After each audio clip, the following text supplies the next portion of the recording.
playing great basketball. Defender for the master, Jason Tatum. We'll be covering pre and post game back on this channel. What is going on, everybody? Welcome back into Celtics Postgame Live. I am your host, Rob Pate, and joined with me, my co-host, Justin Lowe. Short crew tonight. Zack, aka the Celtics fan page, should be joining us shortly. We believe the Celtics take care of business on a Friday night back at the TD Garden, 122-114 against the Utah Jazz. How about Jason Tatum? Safe to say that his shot is back. He's looking good as the playoffs approach. He had 39 points, 11 rebounds, 5 of 8 from beyond the arc, 12 of 17 from the floor rather.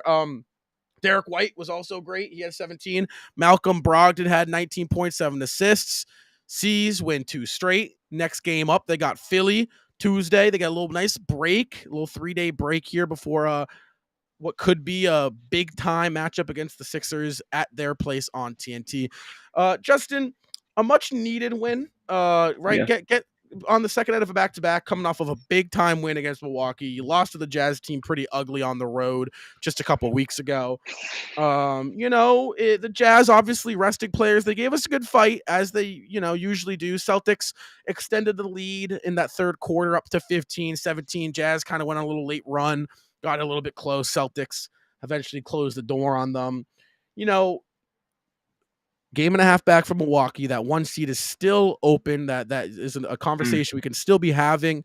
I feel like we have to be feeling good after how these 2 days went, right? Yeah, we're feeling great, and I mention it all the time, building good habits. And this tonight, beating a sub 500 Utah Jazz team, second night of a back-to-back, down Al Horford, down Robert Williams.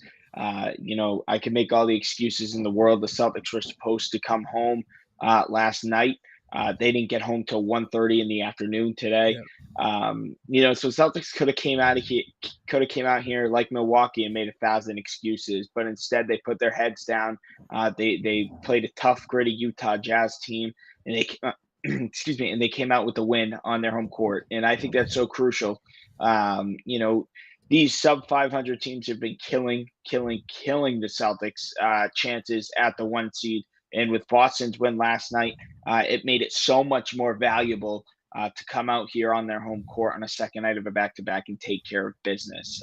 Finding ways to win. This was one of those feel-good wins, Rob. Yeah. I said it to my dad, like it's a tonight would be a feel-good win. It doesn't matter if you win by 1 or 100. It's just go out there, leave it all on the floor, walk away with the W, and that's what the Celtics were able to do tonight. Absolutely. And I thought Grant, he looked great tonight. 5 of 6, 13 points, 3 of 4 from downtown. So it's kind of the small things you're looking for right now with Boston. Obviously, now that the Milwaukee game's in the rear view, that went phenomenal. You got the Sixers coming up. You'd like to see us take care of Philly, kind of close the door on their chances at maybe passing us. We still are 2.5 games ahead of them right now. So unless the Celtics, I believe, finished, 2 and 2 in these last 4 games. Things kind of have to go perfect for Philly. Yeah, for Philly. So bad for Boston. Yeah, Boston has the tiebreaker over Philly anyway. So even if they tied us, it wouldn't be enough. But hey, like we're saying, it's looking for consistent little things right now, right? It's the Blake Griffin diving on those loose balls, right? It's 12 rebounds. It's 12, yeah, exactly. Blake played a phenomenal game. It's the ball movement. It's the shot making. You're looking to kind of get into a flow. It's is this team locked in? I think we came out a little shaky. Obviously, like you said, flew in 1:30 in the afternoon, 5 hours before warm up start. And I thought they looked good. I do think, listen, in regards to the 1 seed, the door is very much open. Right. Because essentially the Celtics aren't a game and a half back, if you think about it. They are and they aren't. But it's because we have the tiebreaker, we just have to tie them. So we don't have to jump the Bucks. We just have to tie the Bucks. And, Milwaukee's got, I believe, Philly on Monday night, right? Because we're going to be catching Philly on the second night of a back-to-back. Or is it Here go Sunday? the It might be Sunday. excuses. It might be. Here Let go me the check. Hold on. I'll excuses. tell you. Might be Sunday because it might be prime time. Sunday. Yeah. Might So be, it's Sunday at yeah. 8. Bucks Philly. So if Milwaukee falls there and Boston takes care of business against the Sixers, Boston will be a half game back. So like it's very possible. So here's my thing. I hate when you need two teams to lose and they play each other. I hate it. I hate it. I hate it. And here's why. Boston chasing that 1 seed. This could be like it's like a win-lose situation no matter what. For the Celtics because you need Philly to lose because you don't want they're on your tail, and then you also want Milwaukee to lose because you want that home court advantage even throughout the NBA Finals if you were to get there. And I don't know, who would you root for here? Would you root for Philly? Would You you? got to root for You're going Philly. for the right. You're going Yeah, for the you're going one for the seed. 1 seed. Yeah, you absolutely root for Philly. What's up? But then it gets a little scary because then you root for Philly. Philly goes out and wins, and then that Because Tuesday game. I wouldn't listen. Like right now, Philly they're Philly's 2.5 games back from us right now. They're 51, I believe. If this is updated, they're 51 and 26. Let me just double check, make sure it is updated because I know they played tonight and they beat the Raptors. Yeah, they're 51 and 26. So right now, they are 2.5 games back from tying us, 3 games back from jumping us. So really, win or loss, if Philly beats us Tuesday night, regardless win or loss, then the door is open for them. So it's kind of like, listen, let them take care of business against Milwaukee, because if they lose and we win, we're a half game back from Philly or half game back from Milwaukee, and we're like 3 games ahead of Philly, and that shuts the door on Philly. So really, like, bet on yourself, I think here. Pick your poison, I guess. Yeah, I mean, even still, as much as great as the 1 seed would be, I like our chances at the 2 seed. We did it last year as the 2 seed. We went on the road against In the 1 Milwaukee, seed. yeah. Not just Milwaukee. We went on the road in a game 7 in Miami and went to the NBA Finals. Right. So like, not really worried there. I mean, and people want to talk about how bad our March was, right? I think it's so funny. They're like, oh my God, Celtics had a terrible March. Celtics had a bad 6-7 days in March, 5 days in March. They lost to Brooklyn, New York, and Cleveland in a 3-day stretch, right? They lost 4-day stretch. They lost 3 games in 4 days. Outside of that, they went, they went 4 and 7, 8. They went 8 and 3 outside of that little stretch. So it's like, to each his own. I thought, what the Celtics have done since March 8th. So what is that? March 8th was 23 days ago. Something like that. 28 days ago. 28 days ago. Right? March 8th, 23. No, I was right. God, math. I thought they've been good, right? I mean, they, I think the biggest thing is Jason Tatum.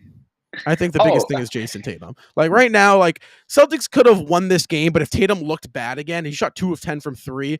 I'd be sitting here thinking like, all right, like, listen, Milwaukee was great, but we really need Tatum to lock in. Tatum shots fallen, and it's funny because how does Tatum's like the schedule of Jason Tatum normally goes? He starts rough, right? And we think to ourselves, oh my God, like what are we watching?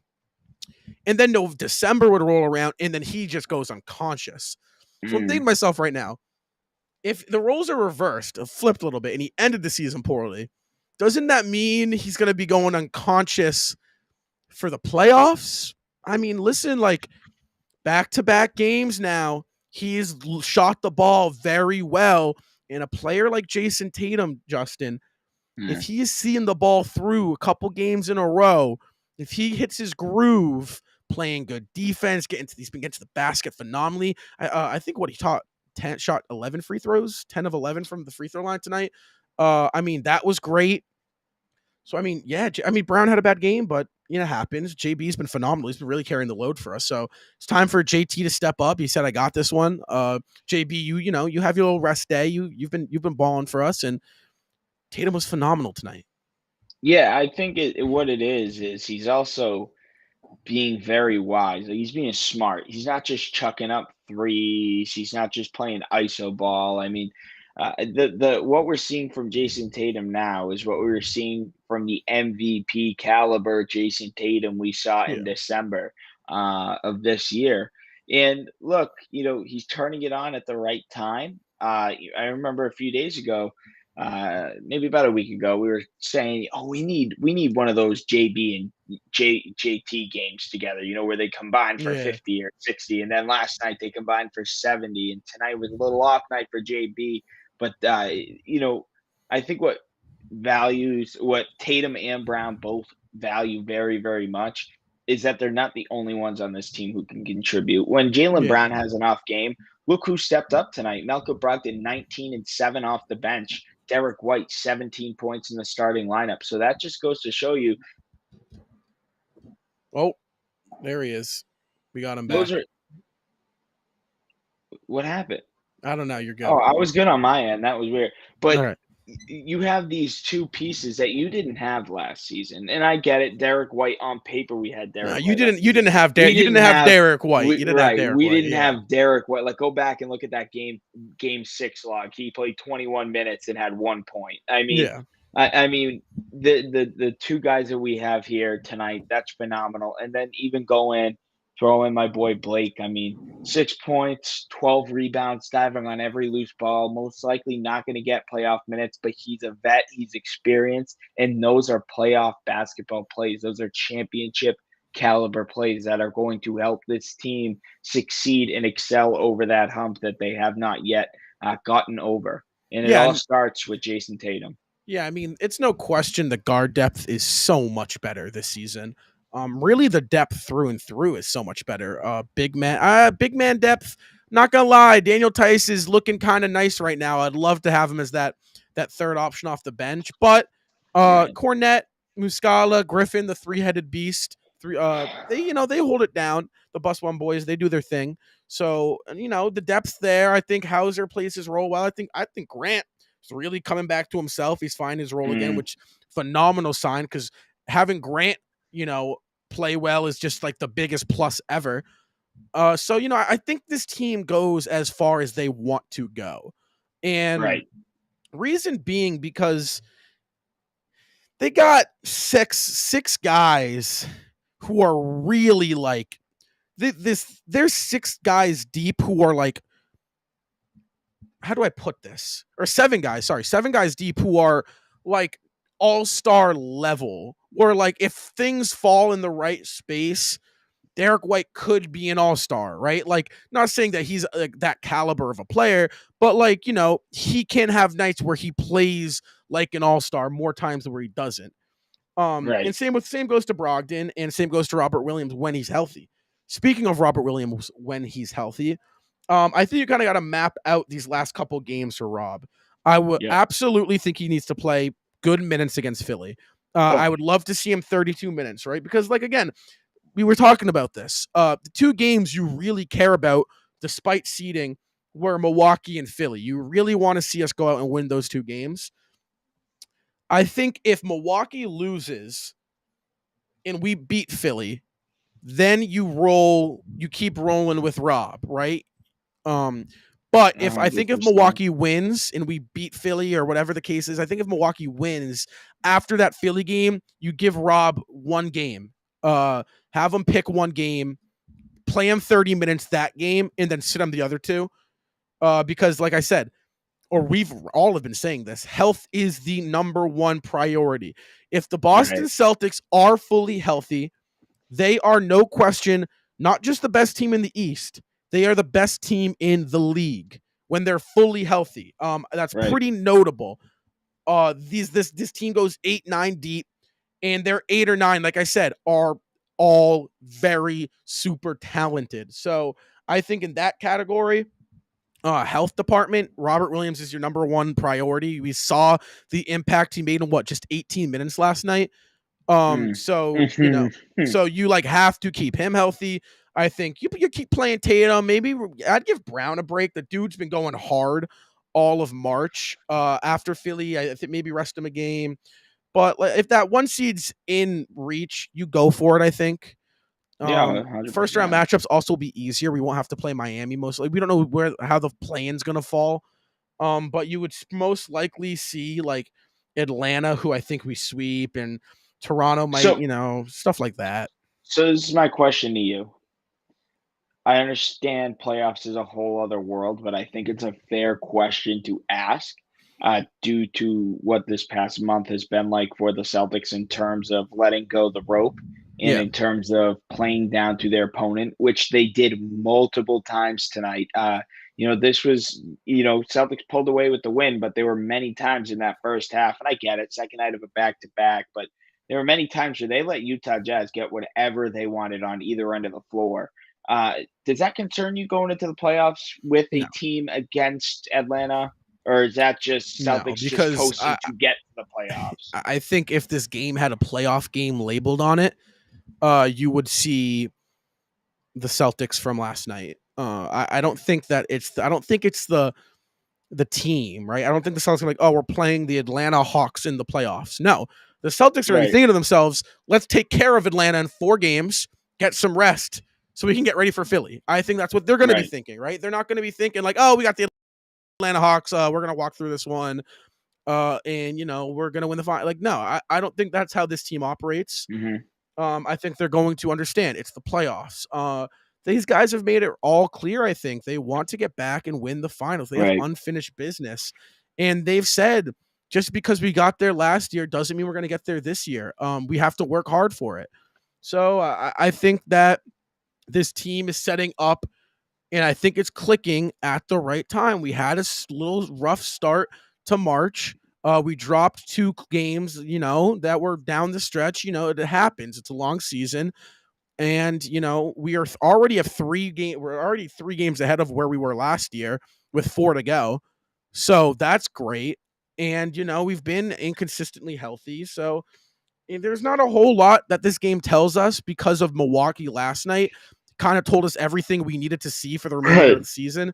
Because if you remember back in after All-Star break, what was I been saying? I've been saying these games are each game you look at it and you say, all right, how does this affect what we're going to do in the playoffs, right? Hmm. What did we show tonight that could affect the playoffs? Nothing I think that happened tonight will affect the playoffs outside of, I think, Jason Tatum playing well. And again, Brogdon and White shows our guard depth. Brown is having an off night. They step up, Right. which I think is super important in the playoffs because that will happen. Jaylen Brown and Jason Tatum, I think, over the course of playoffs, we'll run into 1 or 2 games, I believe, that they are struggling. And it will fall to Brogdon and White will be the next 2 guys up who will have to carry the scoring load. So that was a good sign. But other than that, Justin, I'm not going to lie, Friday night, Celtics take care of business at home. Like, there's not a whole lot I think we can dive into. I really do think back to back. I mean, we've seen enough. Get rested, get ready for Philly, take care of Philly. If you can beat Philly, a lot of the naysayers will be naysayers, right? But you take care of Philly, and what do you finish? 11-2 against the top dogs. I'm just Not much saying. you can say to that. I'm just saying. Second night of a back to back. Flight didn't land till 1:30. No Al Horford. No Robert Williams. It's a home game. Second night of a back to back. Celtics did not lose by 41 points tonight. They won by 8. Yeah, They won by 8. yeah, That says a lot. And what yeah. did you say And earlier on the live today? The Bucks were yeah, previously so 9-2, 8-2, or whatever. 9-2 prior to the Celtics on nights of back to I back. So mean, like, the excuses yeah. were ridiculous last night. And if you didn't catch first take this morning, Rob and I were talking about it Oh, earlier on our live, Instagram. It was so bad. even some Bucks fans were saying, if you go and watch that, you would have thought the Celtics had lost by 40. I mean, look, Celtics are now It was 8 ridiculous. Celtics are now 8-2 in their last 10 games, while Milwaukee is 7-3. But Milwaukee, Are we 8-2? we are 8-2. We were 7-3, and Ooh, now we're 8-2. beautiful. I mean, Well, I mean, it's like I was saying this on live, right? It's if the Celtics had lost by 40, I would be sitting here right now saying, I don't know if we can do this thing. correct. Even if we won tonight, Because even if we won tonight, right, even if we came out and won this game by 40, right, I would be saying, I don't know if we can do it. Because, again, at no point should a team who is looking to get to the finals, right? You have to play the Bucks. The Bucks have to play us.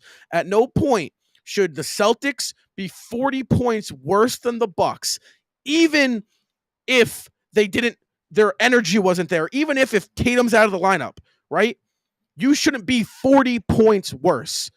Giannis said the effort wasn't there. Well, a team like the Rockets, when the effort's not there, lose by 40. Not the Bucks. You're the Milwaukee Bucks. The effort wasn't there and you lose by 40. So what if the effort was there, you lose by 20? At home, you're one of the best home teams in the entire NBA. And the excuses run wild. Even Giannis after the game says we got our asses kicked. If we don't show up, they're gonna kick our ass, and that's exactly what happened last night. And you think the Bucks are kind of like, no one's gonna admit it, but you think that shook the Bucks like in the lot, like holy shit. I mean, you like this. The Celtics didn't just win by 19; they won by 40.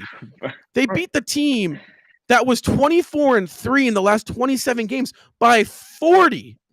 I don't care how much rest you have. You don't lose by 40 to your running mate, to the team that you're trying to get to the finals. You don't.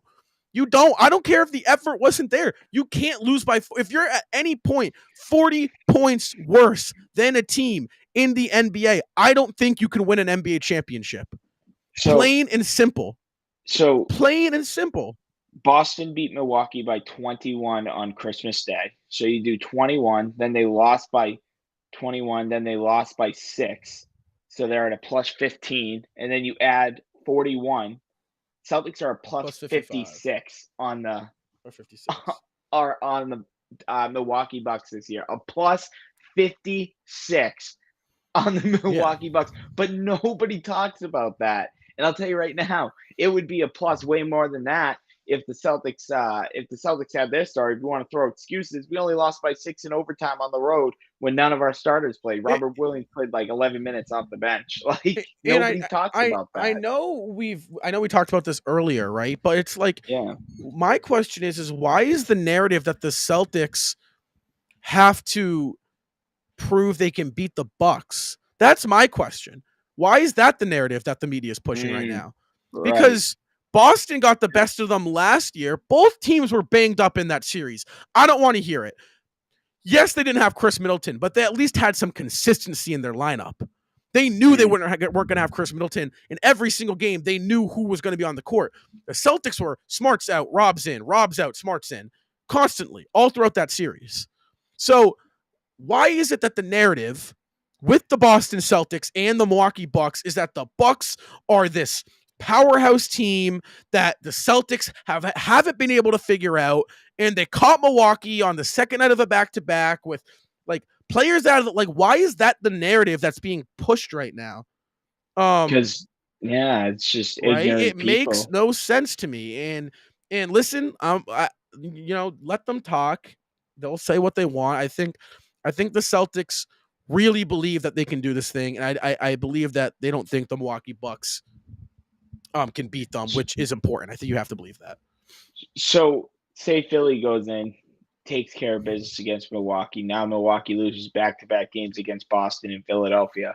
Is there maybe not so a panic button because it is regular season and we know Milwaukee's going to be there in the end, but is there also kind of like a wake-up call to Milwaukee? I don't think it's a wake-up call because the NBA season's long. I mean, obviously it depends how. Milwaukee is great. They have the best player on the planet in Giannis, right? Like, but it's just the fact that Milwaukee has struggled this year against good teams. That's a fact. They haven't been the best against the top dogs. I personally think they make the Eastern Conference Finals regardless of who they play in the second round. If they see Philly, I think they take care of Philly.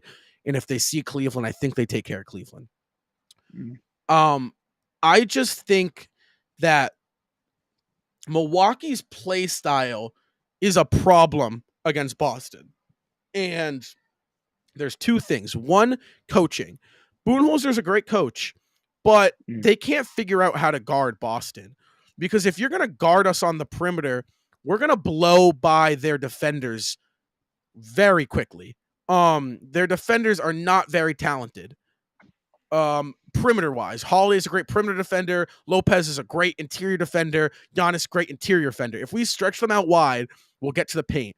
If they pack the paint and play that old school style defense they play, Celtics are going to rain threes on them all day. We saw it in game 7 last year. We saw it in game 6 last year. We saw it on Christmas this year. We saw it last night, right? That's just what's going to happen. So I think there's a matchup problem with Milwaukee and Boston that they don't have with Philly, because Philly plays through the paint and Milwaukee defends the paint really, really well. So there's that. And also, the Bucks don't have a Jaylen Brown. They just don't. Drew Holiday is great, respectively. Chris Middleton looks a little hobbled still. I'd like to see him healthy. I want these two teams playing each other healthy. He looks a little hobbled, though. So, and I think if Milwaukee loses to us this year, I think they're going to have to sit down and think to themselves, we might have to make a move, because, as great as Giannis is, Jason Tatum and Jaylen Brown are here, and it's very apparent that they're here. So yeah, I think that's the matchup that they have to realize.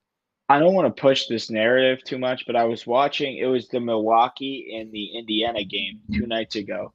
And I was watching it on League Pass, and I was watching it through the Bucks broadcast. And even the Bucks announcers were saying, Bucks might only really have another year or two left in the tank in terms of, Joe Ingles, Jay Crowder, Brooke Lopez. Who else is on that team? Gordon Dragic. Middleton's Chris really on one Middleton. leg right now.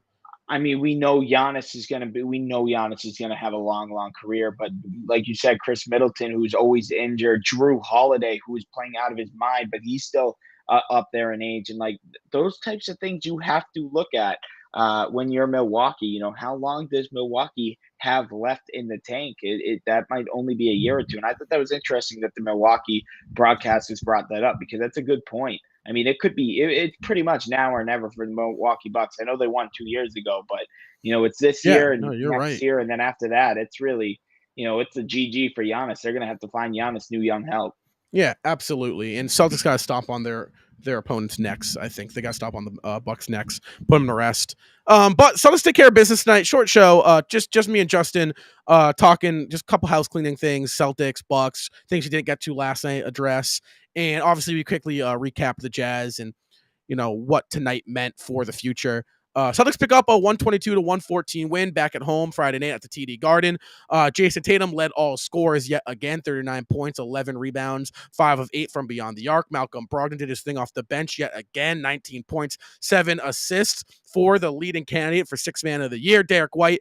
Man, that boy do everything right. 17 points as the starting two guard yet again. Catch us back here live for Celtics Postgame Live after the final buzzer sounds against the Philadelphia 76ers. That game will be in Philadelphia Tuesday, April 4th, tip-off at 8 p.m. Eastern time on TNT. I'm Rob. Next to me, that's my boy Justin. And until next